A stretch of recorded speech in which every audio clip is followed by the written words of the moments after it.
All right, guys, let's talk about international football, and we already let the cat out of the bag, so we're actually waiting for the verdict of FIFA, concerning the Democratic Republic of Congo's situation. NFF actually filed a petition, seeking for the disqualification of the Congolese because the NFF believed that they fielded some ineligible players who actually played with two different passports. The argument of the NFF is that, should we go all over this again? We don't have to. I don't think we have to. The To. information is out there already. But Nigeria awaits the verdict anyway. Akim, I don't know. I think no matter what happens, no matter FIFA's verdict, I think we can all confirm now that they really considered the petition. Yes, they considered the petition. So no matter what the verdict is now, we can know that, okay, they really considered, letting Nigeria through. If they eventually did, then that's fine. If they don't, it means that they thought about it and there was no way, to let Congo DR down. But and also, this is a situation where a lot of people are looking at FIFA to see what they'll say. Whatever the verdict is now would affect a whole lot of decisions going forward or in future. So. But then, today is the D-Day. Hopefully, they don't have to tell us to wait till tomorrow again. Moses, this is why I think the NFF will not get favorable verdict. Congo Democratic Republic have used most, in fact, they used most of these players throughout the qualifiers. They didn't play against Nigeria alone. They played in the playoff against Cameroon, and during the group phase as well, they used most of these players. Then coming to the Nations Cup as well, they paraded these players. That means, are we going to cancel almost all these games or declare the results null and void? And we know the implication of it could change the yes. Groups, everything will now start coming out to say, oh, we need this point as well. They use so players against us. That's me just thinking. Even if the NFF, has the right. If they are actually fighting the right cause. But looking at the fact that Congo have used this player for more than 15 matches. So are you going to declare the result of those games null and void?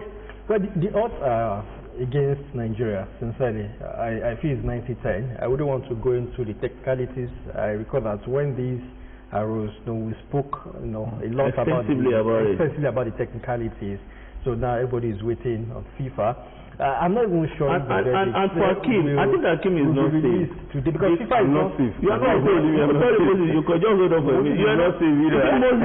Because I checked our YouTube, I saw the comments of the Congolese. They were dragging one of you. They were dragging me. Because you think Nigeria has a case. I'm saying the rule is the rule. What is the rule now? The rule is saying if a player is not eligible, you don't get to play them. So why are we trying to change things now? Because we're talking about, if we're talking about dual nationality, and the only case is, Congo doesn't allow dual nationality, but of course FIFA allows. From a legal perspective. Yes, FIFA allows that. From a sporting perspective. Yes, even FIFA allows it. Congo doesn't allow it. So we are saying what Congo. That these players are eligible. So it's now meant for Congo to prove and say, okay, do we allow? So I think it's more of an internal issue. I'm looking at the sporting aspect of it. I think as much as FIFA allows dual nationality. I mean, that's my own standpoint, really. I know that in the next few hours or maybe today, the verdict will be out. And I stand on that position. Yes, if Nigeria qualifies, I'm a Nigerian, so why not? The US but with no sentiments, I feel the odds are just against. Even you had Shehu Diko or Guzo saying yesterday that they've left it behind, but whatever happens and all of that. And Quadri that was going on Twitter said the source is no longer picking the source is no longer picking calls. So, but let's just wait for the verdict. Whether I'm right or wrong, I think the verdict will. Again, I don't think it's a matter of if someone is right or wrong. It's just a thing of opinion. I think if FIFA had investigated when they gave them the players list, probably knowing that these players are not eligible to play, they probably wouldn't have allowed them to play. Hold on. But the thing is, FIFA would not investigate your list. They expect that you've done the needful and those players are eligible to play for your country. That's why you brought. But FIFA approved the switch of allegiance for those players. That's where I'm going. FIFA approved.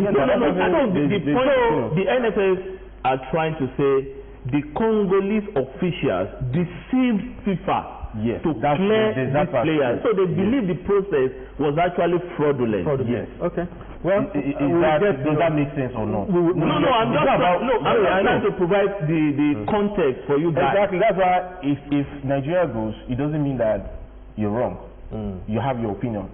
If Nigeria doesn't, it doesn't mean that I'm wrong. I have my opinion. Based on interpretation, how people will interpret this. We people say yes, we were deceived. Or they can Moses and Akeem, I think before we drop this matter, I think the possible outcome could be, yes, like I said, Congo have used these players to play over 15 matches. And even they just concluded that Nations Cup. Same players, so are you going to declare? CAF is not. CAF is not saying, oh, CAF is not looking into that. CAF is not talking about looking into that. But even if NFF actually has right case, I think it's going to be difficult to overturn the result. I think Congo will be allowed to proceed. But FIFA may now come back, now look at those rules, and try to make amend. Do you understand what I'm trying to say? They can actually allow Congo to have it now, Congo to go. Because due to the fact that they didn't only use this player to play Nigeria alone, they played multiple countries. So they can't replay all those games. Okay, allow Congo to go. Why we amend the rule?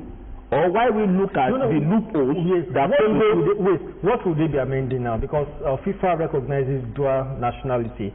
So I will say FIFA will say, okay, we don't want that again. So I think that will stand. What happened is based on the internal laws of Congo that they don't allow dual nationalities in Congo. So that's the bone of contention. So I don't see FIFA even amending anything. FIFA allows dual nationality. Many players are enjoying from that. And if FIFA stops that, I think it will stop many players, from representing maybe the country of their choice. We've had let's move on. Of course, we will still get to talk about it, but let's wait, for